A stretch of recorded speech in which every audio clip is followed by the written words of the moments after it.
Right, let's do this again because this is take 2 of my video because I completely screwed up and forgot to reset the camera, and it was on a different setting and it only recorded about half the video I made last time. So right, we're back on track again. So yeah, had a couple of 3 New Zealand releases arrive this week, plus I've had 2 box sets arrive from overseas. So playing right now in the background is this new LP from Death and the Maiden Wisteria, their second record. They're on Fish Rider Records out of Dunedin. I've shown plenty of Fish Rider. Most of the Fish Rider catalogue I do have on, or the vinyl catalogue. They have some CDs I don't have. Yeah, I really love this record. This is probably my favourite release of the year so far. Well, it's my favourite New Zealand release, but I'd have to say it'd be my favourite release because I don't buy a lot of overseas releases anymore, and New Zealand releases keep me pretty much out of money, out of pocket. So I've really enjoyed that. As you can hear, it's kind of dreamy, laid back, kind of whispery, almost cockatoo twins in like some places. Next up, Tom Cunliffe's new record. He's a singer-songwriter out of Wellington, I think, originally of Irish extraction. I think he was born in Ireland and moved to New Zealand when he was young. His second album as well, liked his first one a lot. He's a really great singer. I've seen him live, I was really impressed with his singing. So that's really cool. So that arrived this week. I've had to listen to it a couple of times and it's a nice record. I wouldn't say it's anything in any way a really big step up from his first one, but I think it's as good as his first one. I'll need to absorb it some more yet before I can make any real comments on that. And this last new release is from a lady who goes under the name of Womb, who is also out of Wellington. I saw her play support to the Glass Vaults last year. She played solo with a guitar and loop effects and set up some loops and then sung over top. She was pretty intense, actually, quite good. Her debut is called like Splitting the Head from the Body, self-released. Yes, or Arcade Recordings actually, sorry. I think Tom Cunliffe's is self-released. Anyway, yeah, this is nice. This is also quite sort of slowish, but it's more darker than what the Wisteria album we're listening to is. It's darker and more ambient perhaps, but yeah, cool, good album. Anyway, to the box sets. The one that has arrived just this morning from Upost out of the States. Upost is a service that is operated by New Zealand Post, that we can send items that if they won't send them to New Zealand, we can get them through Upost, or if we get a whole lot of stuff, we can consolidate them and it actually adds up a little bit cheaper in postage, although not always so. The David Bowie box set that I've got wasn't all that cheap to get straight from Upost, and I couldn't put anything else with it. Otherwise, if I go over a limit with parcel, I start getting charged import duty and GST and all the other taxes, and whacks the price up considerably. But this arrived today, the new Bob Dylan Trouble No More, the bootleg series volume 13. This is his bunch of live, this is compiled from a bunch of live concert recordings from around 1980, 79, 80, 81, around that area, and from a lot of the music is from those 3 gospel Christian albums that he did in that period. I've never heard those records. I've heard bits and pieces off them, or people covering songs off them. I don't own any of them, but they weren't particularly well received when they came out. I think they probably got a little bit more acknowledgement nowadays than they did when they came out. But this is a really, really good set of live material, and you know, okay, yeah, the lyrics are all pretty much Bible related, so they don't really do much for me, but as usual for Bob Dylan, the lyrics are really good. So there's 4 LPs of recordings, and it's all really well recorded, really good vinyl, and I mean, I really enjoyed it this morning, listened to the whole 4 of them and really enjoyed it, and and the band's playing really well. And they rock out quite a lot. Some great guitaring. Santana appears on here. Each there's 4 albums. Each has a cover with a picture of Bob. I haven't got the book here. I actually left it on the other side of the room and I forgot to grab it. There are 4 records of live stuff. So I've got all of the bootleg series recordings, only 2 of them on vinyl, but most of the rest on CD, though the last one on vinyl as well. The packaging is a little bit lighter on this one. It's not as heavy duty and not as, I mean, the book's only a soft cover, not a hardcover book. So yeah, that was a little bit disappointing, but never mind. Anyway, as I mentioned, the Bowie box set had arrived earlier this week, I think on Monday, so I played clean and played through it.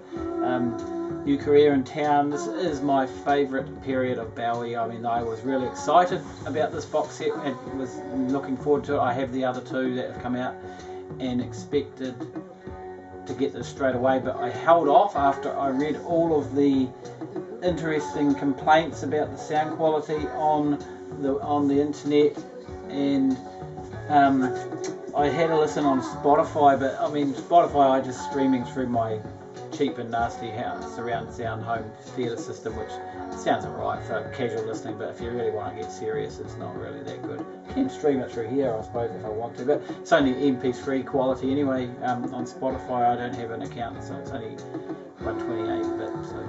But I did notice, so the sound effect, the sound issues on this album were, from memory, that the Heroes song had a big dip in volume at a very specific point in the middle of the song and then recovered, and I think from memory that's what I remember hearing on Spotify. This doesn't have that, so I'm assuming this is the fixed up version, and my understanding was that they cut a piece out of another recording and pasted it into the song. I'm pretty sure that's what I got here, but there is a very slightly, but it is noticeable, drop in volume at one point. I didn't actually check roughly when it was in the song, to be honest, because it's on vinyl, so I don't have a readout to read. Saying that, it sounds fine. I don't have a problem with it. There's quite a loud recording. I had this up quite loud, actually. This is quite a loud recording. So yeah, these albums, the Heroes, Lodger, and Low, here's Low here, are my 3 favourite Bowie albums, and I can't quite tell you what order, but maybe it could be Low as my favourite. This is the one apparently that people had the most issue with, the remastering. They reckoned, and the comment was that the bass and bottomy end of it was out too far. I think it sounds fine, to be honest. I don't have a problem with it. I listened to my CD version. I have a CD copy of the 1999 24-bit reissue, and I couldn't really, I mean, apart from the fact that it's a CD versus vinyl and there's the obvious differences between them in that aspect, but the actual fact of the drums or the bass being more out and in your face on this didn't. On that, I don't have an original vinyl copy to check on, so I don't know. But so yeah, I love these 3 albums, just absolutely fantastic. So that's the original version, and of course then you've got, and the cover set up slightly different. This is the 2017 remix. This sounds pretty cool too, sounds alright to me. I haven't done a comparison between the 2 as of yet, but anyway. So Mr. Bowie's Scary Monsters record from 1980 is the very first album that I brought from Mr. Bowie. Back in the day I was only about 14, 13, and this came out with Ashes to Ashes and Fashion being played all over the radio and the TV at the time, and I really love those songs, and so at some stage I picked up this record, I guess pretty much brand new at the time, not straight away when it was released probably, because I wouldn't have a lot of money, being only I did have some after school jobs back then to help me pick up records. Anyway, the Recall 3 is pretty cool. I'm really impressed. I think this is probably one of the better of the Recall albums out of the box sets. This is I'm really rapt that it has the Cat People Putting Out the Fire song, the soundtrack album version. We do have a copy of Let's Dance on vinyl here, which I was actually slightly surprised at how good that still sounded actually. I mean, I know Bowie's most commercial and successful record, and I was particularly that much into it when it came out, to be honest, but I was disappointed after Scary Monsters and all that. Anyway, it's also got the Bale EP on the end of this, which I've never heard and never seen and had or owned or whatever, so that's cool. I haven't actually played it yet. So we have the limited edition yellow vinyl version of Stage. As you can see, nice bright yellow vinyl there. Stage, I had a copy of this album back when I was younger, and this is the one that really introduced me to the Berlin trilogy music, and the Station to Station album. Actually, when I got the Station to Station LP in the last box set, I don't think I'd actually ever heard that album itself. I was more familiar with the versions of this that are on that album, so it was quite interesting to hear that, and I was sort of like, oh, that's not quite how I remember it, and then I remembered that, yeah, actually this was the live album that I was familiar with. So anyway, yeah, like I say, that's the album that introduced me to that era of music and of Bowie's music. And then of course there's the EP of Heroes German and French versions, and the book, of course, lovely hardcover, some lovely photographs and a bit of writing up on each of the albums on there. And of course Tony Visconti has given explanations on his remastering on each of those, so that actually is setting up a fair bit of light on the subject as well. So there's another one, his article on Heroes, so I had a little read through that, so that was actually pretty cool. And there's a bunch of photos they took for the Heroes cover, so yeah, really good to have that. And then the last record is the 3-album 2017 version of Stage. This is a 3 LP version, so it's expanded from the original, and the track listing is different, still from the same concerts and the same recordings.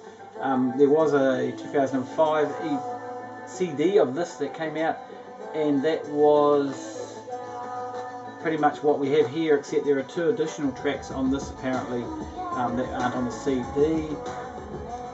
This folds out into, it's a bit of a tricky one to handle, not sure if you can see that at all, but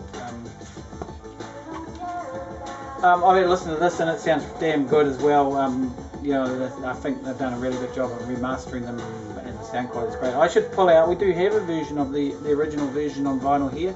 Might pull that out and have a comparison, see if there is much in the sound difference. To be honest, I've had to listen to the other box sets and done comparisons to some of the other vinyl copies we have here. We do have some sort of fairly original vinyl copies of some of the early Bowie stuff, mostly belongs to my wife, and the sound quality is pretty much right, spot on. I don't see any difference in a lot of them. This box set might be a little bit different maybe from all the comments that have been made, but apart from Stage, I don't have any original vinyl anymore of any of these records. But I did have an original Space Oddity, and I listened to the new version on the box set, and I listened to the original, and I could not tell them apart. I have a very, very good pressing of the original reissue from '73, and it sounds fantastic on this set stereo, and I've listened to the reissue on the box set, and they sounded identical. So great sound quality, great vinyl, noise floor is very low, not a lot of crackling and popping, which I get so much of and on some of our releases we get, so really cool. Anyway, that's the second attempt at making this video, so hopefully this one's working out alright. Okay, we'll see you again soon.